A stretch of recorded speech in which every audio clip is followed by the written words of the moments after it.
ইন্নাল হামদালিল্লাহি ওয়াহদা ওয়াসসালাতু ওয়াসসালামু আলা নাবিয়্যা বা'দা আম্মা বা'দ আউযু বিল্লাহি মিনাশ শাইতানির রাজীম বিসমিল্লাহির রহমানির রহিম লাকাদ কানা লাকুম ফি রাসূলিল্লাহি উসওয়াতুন হাসানাহ আলায়াত আন আনাস রাদিয়াল্লাহু আনহু ক্বালা খাদিমতুন নবিয়্য সাল্লাল্লাহু আলাইহি ওয়াসাল্লাম আসরা সিনিনা ফামা ক্বালা লি উফফি লিমা সানাতা ওয়ালা লি সামাতা আল হাদিস। আজকের সম্মানিত সভাপতি মহাশয় ও আমার বিচারক মণ্ডলী ও আমার সামনে বসে থাকা মাদ্রাসার অত্র ভাই সকল ও মেহমানগণ, আজকে আপনাদের সম্মুখে যে বিষয়টি নিয়ে আমি উপস্থিত হয়েছি সে বিষয়টি হলো রাসূল সাল্লাল্লাহু আলাইহি সাল্লামের আদর্শ ও চরিত্র। রাসূল সাল্লাল্লাহু আলাইহি সাল্লামের আদর্শ ও চরিত্র ব্যাপারে দুই এক দিক থেকে কিছু আলোচনা করব ইনশাআল্লাহ।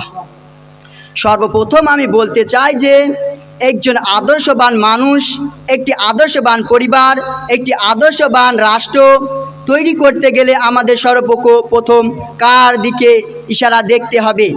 সর্বপ্রথম আমাদেরকে ফলো করতে হবে নবী করিম সাল্লাল্লাহু আলাইহি ওয়াসাল্লাম, তিনার আদর্শ ও চরিত্র এবং তিনাকে ফলো করতে হবে।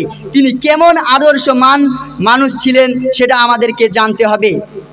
তিনি কেমন আদর্শবান ছিলেন? তিনি আদর্শবান ছিলেন, তিনি পৃথিবীর সকল মানুষের চেয়ে তিনি আদর্শবান ছিলেন। আমরা সকলেই জানি তিনি সর্বনবী, শেষ নবী, নবী মুহাম্মদ সাল্লাল্লাহু আলাইহি সাল্লাম, তিনার আদর্শ সর্বশ্রেষ্ঠ ছিলেন। পৃথিবীর সকল মানুষের জন্য তিনার কাছে তিনার জন্য শিক্ষার আদর্শ ছিলেন। সকল পৃথিবীর মানুষের জন্য রাসূল সাল্লাল্লাহু আলাইহি সাল্লামের আদর্শ ছিলেন। তিনার আদর্শে যদি আমরা একজন আদর্শবান মানুষ হতে পারি তাহলে আমাদের কি ফায়দা হবে? আমরা যদি তিনার আদর্শে যদি একজন আদর্শবান মানুষ হতে পারি তাহলে আমাদের ফায়দা হবে, আমাদের পার্থিব জীবনে মিলবে সুখ ও শান্তি এবং আমাদের পরকালীন হবে মুক্তি। রাসূল সাল্লাল্লাহু আলাইহি সাল্লামের কালজয়ী আদর্শ সম্পর্কে আল্লাহ তাআলা সূরা আহজাব 21 নম্বর আয়াতের বলেন, লাকাদ কানা লাকুম ফি রাসূলিল্লাহি উসওয়াতুন হাসানাহ। আল্লাহ তাআলা বলেন, তোমাদের জন্য রাসূল সাল্লাল্লাহু আলাইহি সাল্লামের মধ্যে উত্তম আদর্শ রয়েছে, তোমাদের মধ্যে আল্লাহর রাসূলের আদর্শ রয়েছে। তাহলে রাসূল সাল্লাল্লাহু আলাইহি সাল্লামের মধ্যে উত্তম আদর্শ রয়েছে, সেই আদর্শে যদি আমরা আদর্শবান হতে পারি তাহলে আমাদের ফায়দা হবে, আমাদের পার্থিব জীবনে মিলবে সুখ ও শান্তি এবং আমাদের পরকালীন হবে মুক্তি। রাসূল সাল্লাল্লাহু আলাইহি সাল্লামের কালজয়ী আদর্শ সম্পর্কে একটি হাদিসের মধ্যে বলেন, আন আনাস রাদিয়াল্লাহু আনহু ক্বালা খাদিমতুন নবিয়্য সাল্লাল্লাহু আলাইহি ওয়াসাল্লাম আশরা সিনিনা ফামা ক্বালা লি উফিন ওয়ালা লিমা সানাতা ওয়ালা আল্লাহ সানাতা। অর্থাৎ আনাস রাদিয়াল্লাহু থেকে বর্ণিত, তিনি বলেন, আমি রাসূল সাল্লাল্লাহু আলাইহি সাল্লামের কাছে লাগাতার 10 বছর খেদমত করেছি, কখনো পর্যন্ত আমাকে শব্দ ব্যবহার করেননি, এমনকি আমাকে বলেননি যে এই কাজটি কেন করলে আর এই কাজটি কেন করলে না, এরকম কোনো বাক্য আমাকে বলেননি। তাহলে রাসূল সাল্লাল্লাহু আলাইহি সাল্লাম কেমন আদর্শবান একজন মানুষ ছিলেন দেখুন। খাদেমের সাথে কিভাবে আচরণ করলেন, কিভাবে আচরণ করেছেন সেই আনাস রাদিয়াল্লাহুর কাছে।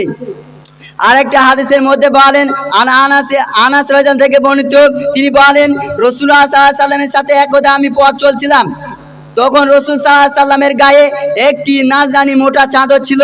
তিনার গায়ে ছিল। একজন বেদুইন লোক রাসূল সাল্লাল্লাহু আলাইহি সাল্লামের কাছে এলো, আসার পরে সেই রাসূল সাল্লাল্লাহু আলাইহি সাল্লামের চাদর ধরে জোরে টান দিলেন।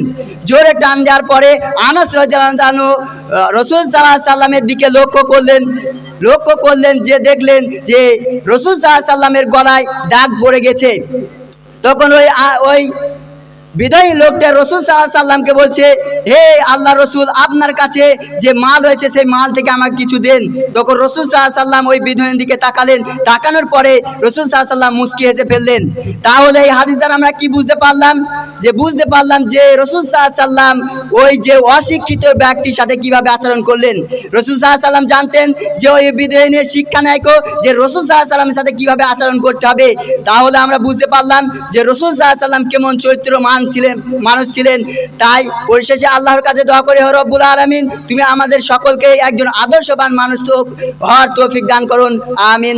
আসসালামু আলাইকুম রাহমাতুল্লাহ।